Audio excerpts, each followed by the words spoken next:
Sa ngala ng Ama at ng Anak at ng Espiritu Santo. Amen.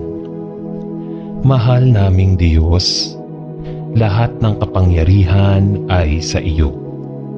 Ngunit binigyan mo ako ng kapangyarihan, ang aming mga pinuno, upang kami ay protektahan at gabayan. Sa araw na ito, hinihiling namin na bigyan mo ang aming mga pinuno ng karunungan, pag-aninaw, lakas at pagpapasya. Panatilihin mo nawa sila na maging malusog, ligtas at nakapagpahinga upang kanilang mapagpatuloy na kami ay magabayan sa magulong panahon na ito. Bigyan mo ang aming mga pinuno sa pamahalaan ng karunungan kung ano ang dapat na gawin upang mapuksa ang virus at mapatatag ang aming ekonomiya. Bigyan mo ang aming mga espiritual na pinuno ng iyong pag-aninaw kung papaano tutugunan ang mga pangangailangan ng aming mga kababayan habang sila'y patuloy na nagpupuri sa iyong ngalan at nanghihikayat ng simbahan. Bigyan mo ang aming mga pinunong medikal ng pananaw kung paano patitigilin ang virus. Palakasin mo nawa ang kanilang pagpapasya at parangalan ang kanilang puspusang pagtatrabaho at paglikha ng mga gamot. Bigyan mo ang aming mga pinuno ng sibiko ng inspirasyon, katapangan, kagalakan at kalakasan upang matugunan ang mga pangangailangan ng kani-kanilang mga pamayanan. At tulungan mo nawa kami bilang mga pinuno ng aming mga pamayanan na magpakita ng katapatan, pag-asa, kagandahang loob at kabaitan. Naway ang paraan ng aming pagpaparangal sa iba ay makapagbigay ng inspirasyon sa mga taong nasa aming paligid. Sa ngalan ni Jesus, Amen. Isang panalangin para sa ugnayan. Mahal naming Diyos, mahirap po ang mag-isa. Kami ay iyong nilikha para sa pamayanan, hindi upang ikulong.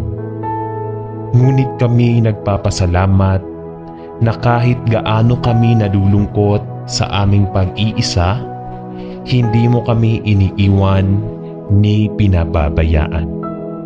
At kami lubos na nagpapasalamat sa teknolohiya na tumutulong sa aming makipag-ugnayan sa bawat isa.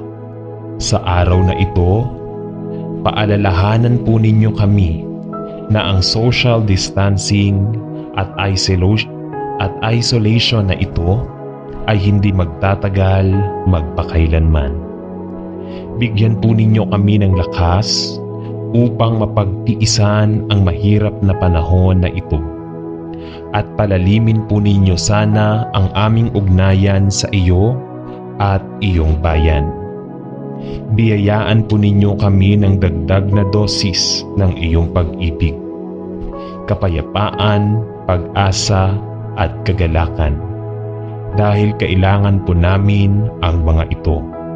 Paalalahanan po ninyo kami ng inyong mga pangako at hilumin po ninyo ang aming bayan sa ngalan ni Jesus.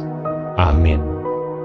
Isang panalangin para sa paggaling.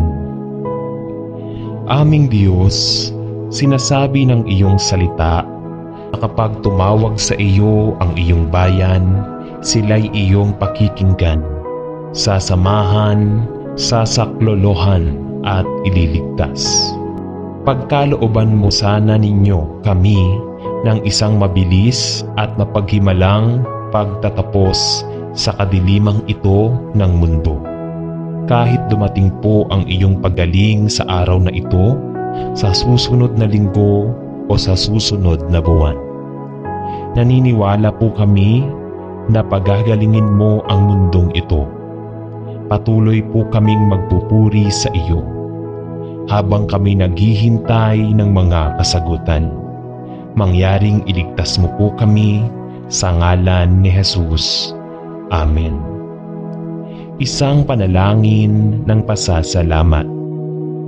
O Diyos, ikaw ay mabuti, at ang pag-ibig mong hindi nagmamaliw ay magpakailanman. Sa pinakamahirap na panahon man, may dahilan ako upang sambahin ka. Salamat sa pagbibigay mo sa akin ng katagumpayan at masaganang buhay kay Hesu Kristo. Bagamat hindi ako karapat-dapat, ibinubuhos mo sa akin ang walang pasubaling pag-ibig at kapayapaan. Kaya't anuman ang mangyayari sa hinaharap, sisigaw ako ng may kagalakan dahil kasama kita. Inaaliw mo ako at pinagpapala sa harap ng aking mga kaaway. Walang makakahambing sa iyo at walang sandatang maaaring sumalansang sa iyo. Sa lahat ng bagay, ako'y higit pa sa mapagtagumpay sa pamamagitan mo.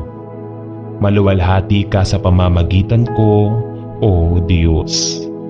Nawa ang salita ng aking bibig at pagbubulay ng aking puso ay purihin ang iyong pangalan. Nais kong ang buhay ko ay magbigay kapurihan sa iyo. Sa pangalan ni Jesus. Amen. Sa ngalan ng Ama at ng Anak at ng Espiritu Santo. Amen.